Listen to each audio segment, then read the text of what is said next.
un meilleur moment dans la journée pour méditer? Non, pas du tout.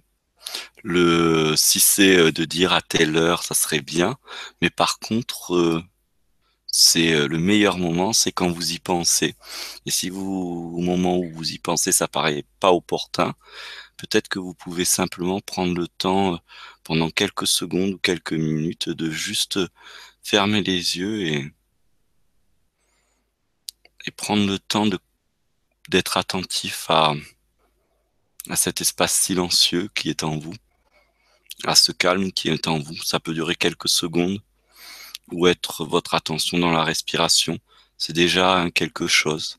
Si vous alternez des méditations où vous y restez vraiment un quart d'heure, 20 minutes et que des fois, juste 1 minute, vous verrez que des fois en 1 minute, ça permet de créer un espace, ça permet de stopper le flux continu de nos pensées, de notre activité, de l'énergie du moment.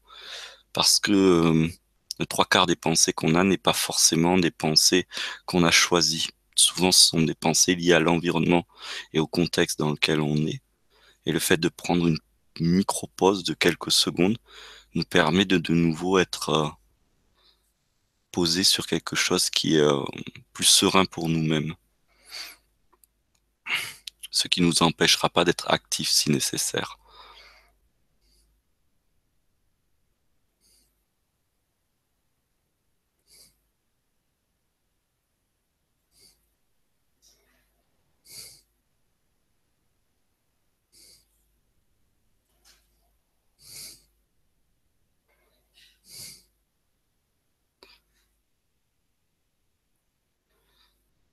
Donc pour un appel fait un témoignage, c'est pas une question. OK. Pour moi, je vais profiter de la remarque d'Annabelle. Donc bonjour Annabelle. Et tu expliques, tu dis que je suis parti dans l'intra-terre avec mon dragon, mais je suis parti en retard, donc interrompu, pas grave. Donc j'aurais pas trop de commentaires effectivement à faire à ça, si ce n'est que ce que je propose, c'est vraiment de la méditation que je propose est d'oser le rien, d'oser, ne pas être en activité justement. Être en activité physique ou être en activité psychique, c'est rester, en activité et d'une certaine manière, c'est garder le contrôle, sur ce qu'on sait, sur l'impression que nous sommes quelqu'un au contrôle de notre vie et oser, prendre le temps d'être là et oser le rien, c'est oser découvrir que ce que nous croyons être, le fait même de l'idée, le concept même d'être quelqu'un de défini, une personnalité définie, est peut-être beaucoup plus vague que ça et peut-être même qu'une simple idée. Même si cette idée, nous y en faisons tellement corps, c'est tellement identifié que on a l'impression que c'est vrai. Mais finalement, quand je ferme mes yeux et que je suis dans le silence, sans rentrer dans de la métaphysique, finalement, je suis en relation avec personne et du coup, il n'y a plus besoin d'être quelqu'un de particulier. Et c'est peut-être cette invitation qui permet d'être vraiment dans cette autorisation à ne plus être qui que ce soit, à ne pas jouer un rôle. On a tout le temps, tout le reste de la journée pour jouer des rôles et pour être quelqu'un et se prendre pour quelqu'un ou sentir à quel point on est quelqu'un.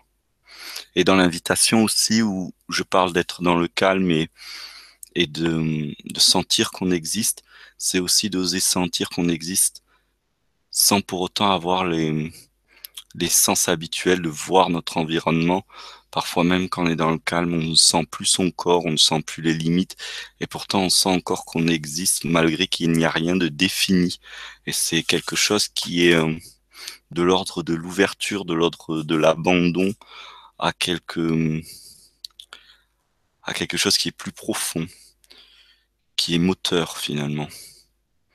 Donc j'aurai pas de mots parce que dès qu'on va donner un mot, on va encore conceptualiser quoi que ce soit. C'est un je ne sais pas, c'est inexplicable et pourtant nos sens le perçoivent. Je peux continuer à exister même si je suis personne finalement. Et faire l'expérience de ça plutôt que de le dire euh, est de l'ordre de la révélation personnelle en fait. C'est pas une révélation du type les écrits youhou, où j'ai révélé, j'ai découvert un secret. C'est plus de se révéler à soi-même. Et finalement, je suis plus vaste que l'idée que je me fais de moi-même.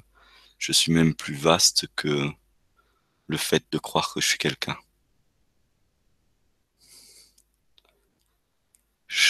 Donc, je médite presque toujours les yeux fermés, n'importe où, à n'importe quelle heure et avec des temps variables. Penses-tu qu'il soit intéressant de méditer parfois les yeux ouverts? Bah, moi, je suis joueur, donc j'invite à ce qu'on fasse l'expérience. Et pas pour voir qu'est-ce qui est le mieux, mais pour pouvoir noter comme un observateur bienveillant, comme être conscient, comme quelqu'un, comme un détective qui ferait une enquête et qui note qu'il y a ça. Eh bien, noter comment ça se passe quand j'ai les yeux ouverts et comment ça se passe quand j'ai les yeux fermés. Comment je sens le monde ou que je ne sens pas le monde, les yeux ouverts ou les yeux fermés. Comment je me sens exister quand j'ai les yeux ouverts et comment je sens exister quand j'ai les yeux fermés. L'exemple est d'autant plus frappant que comme je parle devant un écran, je vois ma propre image, comme si j'étais devant un miroir, donc les yeux ouverts, je renvoyais à ma propre image corporelle, qui n'est plus là, mais du coup devant moi, bien que je sais que mon corps est là. Et donc les yeux ouverts, du coup, ça fait quelque chose de différent. Et, et l'invitation, elle n'est pas de dire qu'est-ce que c'est, ça c'est ça, ça c'est ça. L'invitation, c'est juste d'être, de découvrir par soi-même.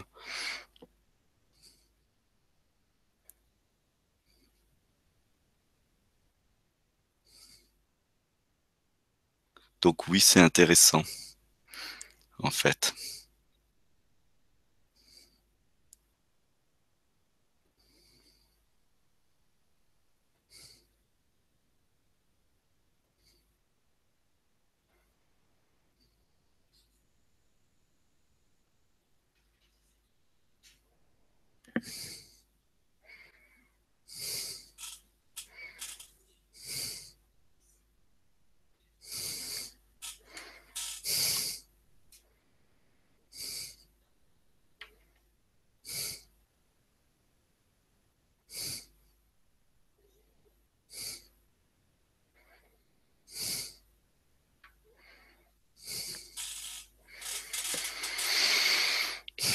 Bien, il est bientôt 22 heures. Je vous remercie en tout cas pour ce moment passé ensemble.